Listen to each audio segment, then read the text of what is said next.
Hi, everybody. I'm Jim Noble, along with Wofford head football coach Sean Watson. Welcome again to another edition of Inside Wofford Football, brought to you by Yokohama. These are the fun ones to do.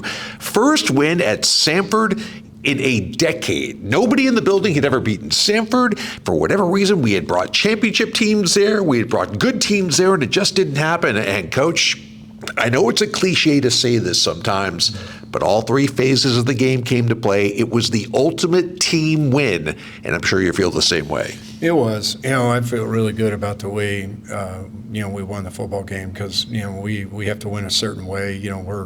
That's what you find out about your team, and, the kids did a great job. Coaches did a really good job, A, putting together the plan, and then B, the guys did a great job executing it. All right, we will look back on the big win at Samford, ahead to rivalry week with Furman. It's all ahead here on Inside Wofford Football.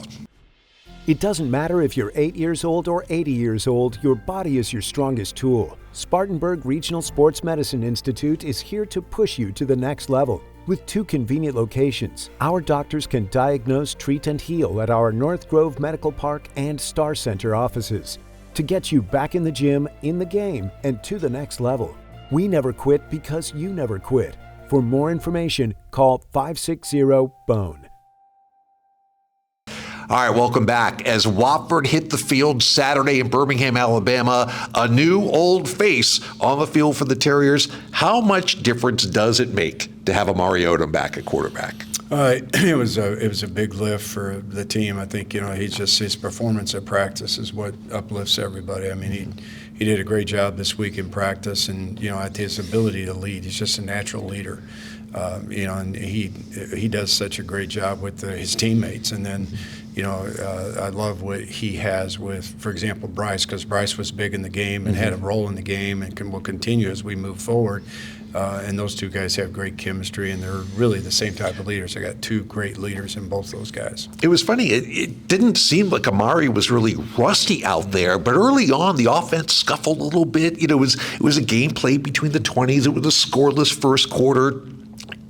Early, the offensive line wasn't getting a whole lot of push, but something happened in the second quarter. I thought that all of a sudden your offensive linemen started to move some people around, and the running game came to life. Yeah, we had, you're always jockeying at the first part of a game, how they see you, what they've got for you, and then I thought the guys on offense did a really nice job of getting to what we needed to get to.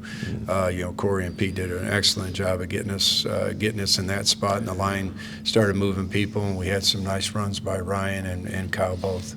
Samford opened the scoring to take a 7-0 lead early in the second quarter, and then, as we said, Wofford started to move the ball. You got the ball down the field a little bit, and then you had to make some decisions.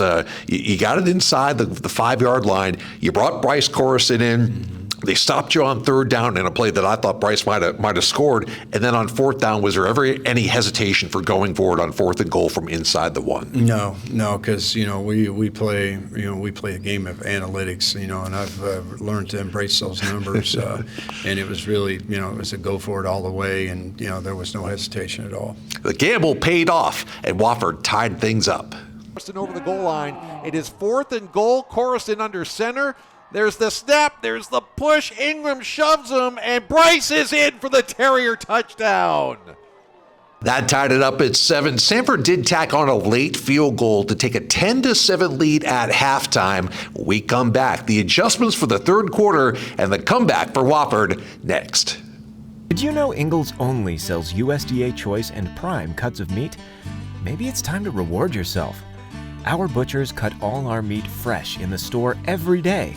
Grass-fed, organic, you name it. Not only that, we'll even cut it to order just the way you like it. And we grind meat fresh in the store multiple times a day. It's all in the bag. That's the best meat in town for the best folks in town. Ingalls, low prices, love the savings.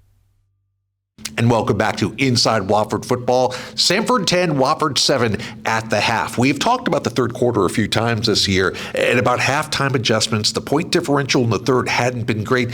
What sort of adjustments did you at least think about or make heading into the third quarter? It was more about getting on both sides of the ball really, I thought the defense was doing a great job. Let's start with that because, the first half they did a nice job of really, preventing them from, winning the conversion downs, whether it be third or fourth down, and did a great job of winning in the red zone. We allowed the one touchdown, and then they pretty much, I think they had a really good feel for what they want, where they wanted to go from there in their package, in their game plan. They did an excellent job the second half.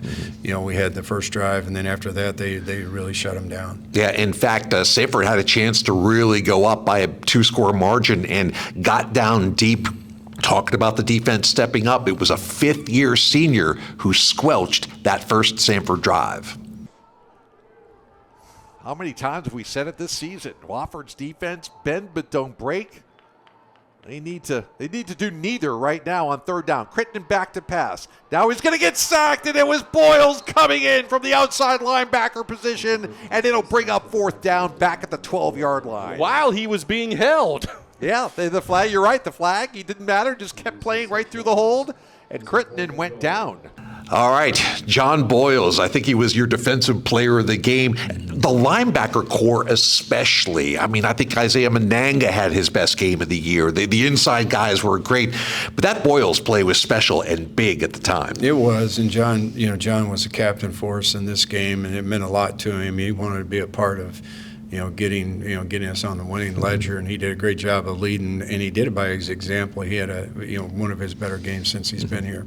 And then the offense takes advantage, and you start to get those chunk plays offensively. Amari Odom, I think he went deep on 3 consecutive plays there. Some big plays. I mean, the two Kyles who really stepped up. Certainly, Kyle Parsons and Kyle Watkins both made big catches, and that really seemed to loosen up that Samford D when you hit those big plays. Right. We were able, we were getting the ball, we were beginning to run the ball well, and then the passing game, added to that because we got explosive in the pass game, which is part of the equation. Ryan Ingham capped off a 70-yard drive with a touchdown plunge that made it 14-13 Wofford after 3 quarters. Entering the fourth, it's anybody's game at that point. Defense is standing tall. Offense is moving the ball. You thought that you had maybe a go-ahead touchdown, and the only turnover of the game for Wofford was a really kind of a fluky play where Kyle Watkins is battling for the football, and it just bounces off his hands into the arms of a defender for an interception. But that was the only turnover of the game. I thought it was Wofford's cleanest game of the season. 3 penalties, 2 came on the first drive, procedure calls, and really nothing after that. Special teams, I think Sam Spence got you out of some holes big. Overall, I think it's the cleanest effort of the year so far? So far, it was, it was a good team effort all the way through. We talk about both sides of the ball. We have to play clean and then get takeaways, and then also don't give the ball away. So, I thought, looking at the whole picture, all the things we wanted to do, it was our cleanest game. Got a big special teams play from Amir Anor, too, a big punt return after the defense had held Samford down. That set up a field goal by Devery Cagle, making it 17-13. And then from that point on, it was the defense's ball game, and they kept a pretty good Samford offense and a pretty good quarterback off the board the rest of the way and wrapped up the victory. How good did that whole thing feel when the final gun went off? It was big because, there was a sequence of plays there where we pin them inside the 5, defense gets the 3 and out. Then on that very next, change of possession, that's when Amir hit the return, and that was a 30-yard return. So, and then the offense was able to capitalize and, get the go-aheads. So it was really, everybody contributed to the win. All right, Wofford posts their 4th win of the year. I think added up, we've already well surpassed the total of the last couple of years combined. 2nd conference win. When we come back, it's Furman week, folks. We'll talk about the rivalry game down in Travelers Rest this weekend on Inside Wofford Football, brought to you by Yokohama.